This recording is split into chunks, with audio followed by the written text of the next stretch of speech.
안녕하세요, 쇼쇼입니다. 예! 안녕하세요, 시험시험입니다. 오늘은 저희가 안탈리아 한 달 살기를 끝내고 총 정리를 하는 편이에요. 그래서 오늘은 뭐뭐 얘기해 드릴 거냐면 안탈리아 한 달 살기에 했던 장점이나 단점, 그리고 생활비, 그리고 숙소비, 그리고 저희가 시대 근교 여행을 갔다 왔잖아요, 그쵸? 그 비용, 이런 토탈 내용을 얘기해 드릴 건데, 안탈리아 저희가 한 달 산 소감부터 얘기를 해드리는 게 좋을 것 같아요. 좋았던 점과 나빴던 점. 자기는 좋았던 점이 뭐야? 안탈리아? 좋았던 점, 약간 시골일 줄 알았는데 굉장히 큰 도시였어. 안탈리아 그 해변 앞에 시내로 가면 건물도 큰 건물도 많고 그런 상점들도 많고 먹을 때도 많고. 저는 좋았던 점이 안탈리아가 유럽인들한테 그 노후에, 은퇴 후에 살기 좋은 곳으로 1위잖아요. 그래서 저희가 그걸 기대 되게 많이 하고 갔고, 또 한 가지는 저희가 안탈리아를 갔던 이유가 1월 달에 갔잖아요. 1월 달에 간 이유가 겨울을 피해서 갔어요. 저희가 추위를 많이 타서. 맞아. 근데 진짜 따뜻해요. 우리가 헝가리에서 12월을 보내고 1월에 안탈리아를 넘어갔는데 와, 엄청 따뜻했어요. 그래서 혹시 유럽을 장기 여행하시는 분들 중에 좀 따뜻한 겨울을 보내고 싶다 하시면 안탈리아 굉장히 좋아요. 그래서 되게 따뜻하고 해변이 되게 길어요. 그래서 진짜 여름에 가셔도 수영하기 너무 좋은 그런 해변이 있다는 것도 너무 좋고, 있을 때는 몰랐는데 떠나고 나서 다른 나라들을 보고 난 다음에 왜 여기가 진짜 유럽인들이 은퇴 후에 살기 좋은 곳으로 선택을 했는지 알 것 같아요. 작지도 않고 거기다가 필요한 것들을 쉽게 구할 수 있고, 또 주변 인프라가 엄청 잘 돼 있으니까 그 사이가 되게 좋아요. 그리고 우선은 해안가를 끼고 쭉 다 공원이에요. 그래서 공원 산책하기도 너무 좋아요. 우선 또 장바구니 물가가 진짜 저렴해요. 특히 대박이야. 현지 시장. 그래서 저희가 아마 마트 영상을 잠깐 올리고 안 찍었을 거예요. 그게 그냥 그 시장 장 서는 날 가서 야채 같은 거는 다 사면 되니까 굳이 그 마트에서 살 거는 그렇게 많지가 않았어요. 마트에서는 뭔지 과자, 물, 콜라 막 이런 것들. 그래서 저희가 특별하게 뭔가를 소개시드릴 게 없어서 마트 영상이 없었던 것 같아요, 이번. 맞아. 네, 왜냐면 그치? 시장의 메리트가 워낙 좋아서. 그리고 아쉬웠던 점은 뭐야? 아쉬웠던 점? 안탈리아 가장 아쉬웠던 점은 날씨다. 내가 안탈리아를 봄이나 여름에 갔더라면 되게 좋았을 것 같아요. 근데 1월 한겨울에 가서 그런지 그 기분이 안 났어. 그 휴양지, 그런 해변의 그런 휴양지 그런 기분이 하나도 안 났어요. 그래서 그게 굉장히 아쉬웠고. 그게 장단점이네. 따뜻해서 겨울나기는 너무 좋은데 휴양지 같은 해변을 즐기거나 그런 걸 못했던 게 단점. 그렇지.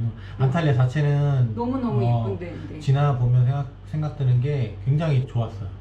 근데 추위를 피해 가서 따뜻해서 좋았지만 반대로 추워서 해안가 휴양지 그런 느낌이 덜 나서 좀 아쉬웠다. 나도 안탈리아는 그게 단점이었던 것 같아요.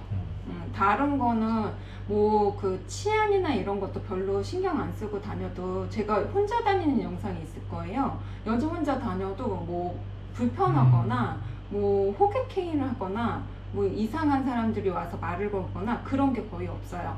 그래서 혼자 다니기도 괜찮기 때문에 저는 안전하게 느꼈던 나라 중에 하나예요. 그래서 저는 괜찮았던 것 같고, 그 단점은 진짜 저희가 겨울에 가서 그런 휴양을 못 즐겼다는 거, 그게 조금 단점이었던 것 같아요. 단점이 또 단점이라고 하기는 아니죠. 우리가 날씨를 그렇게 갔기 때문에 그건 아쉬운 점이지. 아쉬운 점. 아쉬운 점이 또 뭐냐면 다음 편에 이제 이스탄불이 나올 건데, 안탈리아 이스탄불을 통틀어서 튀르키예를 보면 이런 그런 어떤 금액적인 부분 진짜 신경 많이 쓰셔야 돼요. 내가 꼼꼼하게 알아보고 해야지 그나마 눈탱이를 안 당해요. 그러니까 그런 뭐라고 얘기해야 되지? 좀 속이는 그런 걸 주의하셔야 돼요. 이제 제일 궁금하실 걸 얘기해 드릴 거예요. 저희가 이제 그 안탈리아 한 달 살면서 총 비용이 얼마 들었는지. 총 비용은 146만 6,611원이 들었어요. 진짜 저렴하죠. 그리고 저희가 숙소비가 80만 1,000원 들었고요. 생활비가 토탈 66만 5,611원이 들었어요. 생활비 상세 내역을 얘기해 줄 거예요. 생활비는 저희가 이제 장보고 시장에서 마트에서 그런 비용이 21만 997원. 그리고 교통비 이제 안탈리아 카르트에서 충전해서 사용하거든요. 그 비용이 39,865원. 그리고 우리 생활용품 쓴 거, 뭐 생활용품 뭐 필요한 거, 뭐 치약, 칫솔, 샴푸, 머리 깎고 기타 등등등 기타 비용이라고 생각하시면 돼요. 88,800원. 그리고 시대 당일치기 근교여행 갔던 게 32,282원. 정말 조금 들었죠. 거긴 진짜 일반 음식점들이 비싸서 맞아, 저희가 버거킹 가서 먹었다. 버거킹 가서 먹고 버스비 쓰고 뭐 음료수 몇 개 사 먹고 하니까 정말 조금 들었어요. 기타 16,000원. 이건 이제 인슐 수수료. 저희가 총 3번의 현금을 인출했는데 처음에 1,000리라 인출했을 때 수수료 6,000원. 그리고 그 다음 1,000리라 또 인출했는데 또 수수료 6,000원. 그리고 우체국 PTT를 찾아서 3,000리라를 출금했는데 수수료 4,000원. 이것도 전 영상에서 얘기해 드렸을 거예요. 그거 한번 다시 보시면 도움이 되실 거고요. 그리고 통신비 유심이 41,621원. 이 유심이 엄청 비싸요. 터키가 IMEI라고 해서 그 핸드폰의 그 고유 번호 있죠. 이거를 국가에 등록을 해야 되는 시스템이에요. 그래서 외국인이 튀르기에 오게 되면 1년간인가는 IMEI에 등록 없이 사용할 수 있는 걸로 알고 있어요. 근데 그 기간이 지나면 무조건 등록을 해야 되고 등록하지 않으면 휴대폰을 못 써요, 그거를. 근데 그 등록 비용이 제가 알기로 한 40만 원 정도 되는 걸로 알고 있거든요. 그래서 튀르기에는 유심비가 비싼 것 같아요. 처음 유심을 구매할 때 그 IMEI 등록 비용이 일부 포함되어 있는 거다라고 생각하면 맞는 것 같아요. 저희도 처음에 유심 사러 갔을 때 너무 비싸가지고 뭐야 왜 이렇게 비싸? 그래서 사기치는 줄 알았어요. 맞아. 그래서 처음 공항에서 내려서 첫날 유심 사러 갔다가 비싸다고 생각하고선 안 샀지. 다음날 갔더니 1월 1일자로 금액이 올랐다고 해서 더 올랐어요. 그 그래서- 사람은 더 불렀어. 그때 이럴 줄 알았으면 그날 할 걸 이렇게 하고 후회했어요. 그런 게 있으니까 여러 군데 가셔서 비교해보고 조금 저렴한 데에서 하시는 게 제일 중요해요.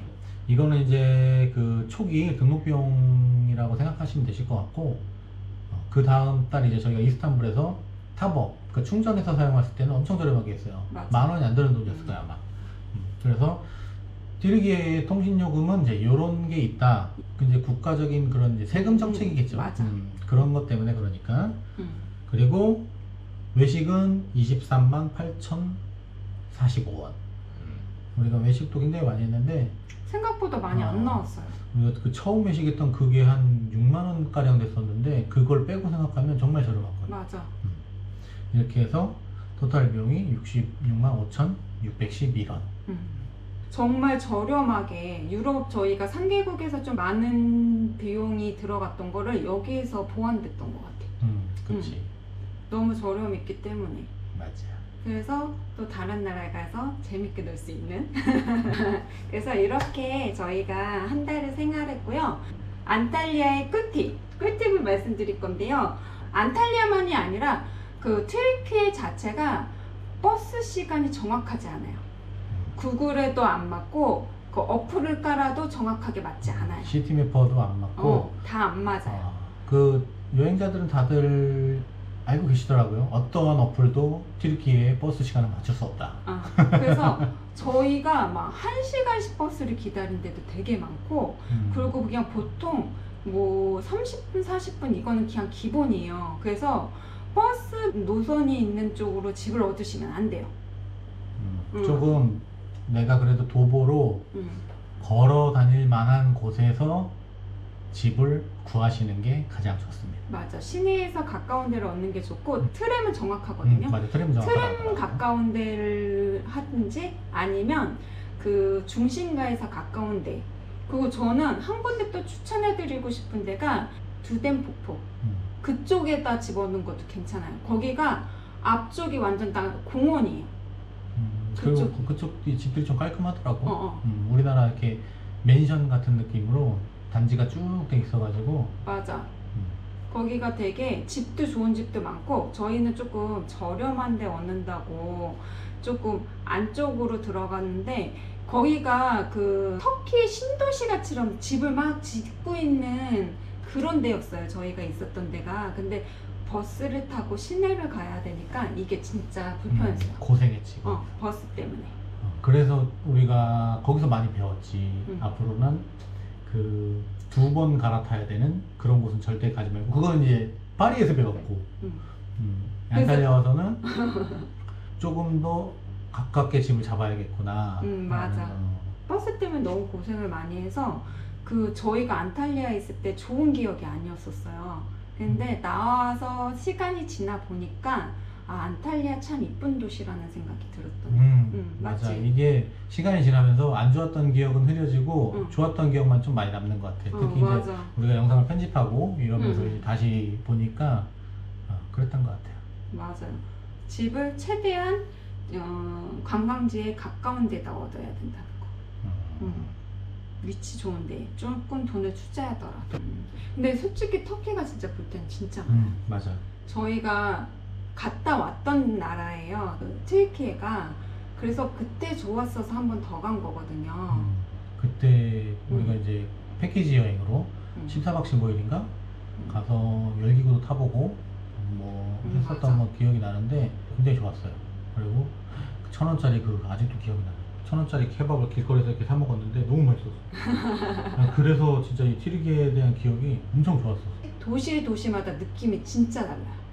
다른 나라 온 느낌? 유럽 가기 전에 튀르키예를 먼저 보고 유럽의 유명지를 가시는 걸 추천. 안탈리아에 대한 이제 총평. 총평을 한번 얘기해보자면 물가가 너무 저렴하고 일부를 제외하곤 사람들도 되게 좋아요.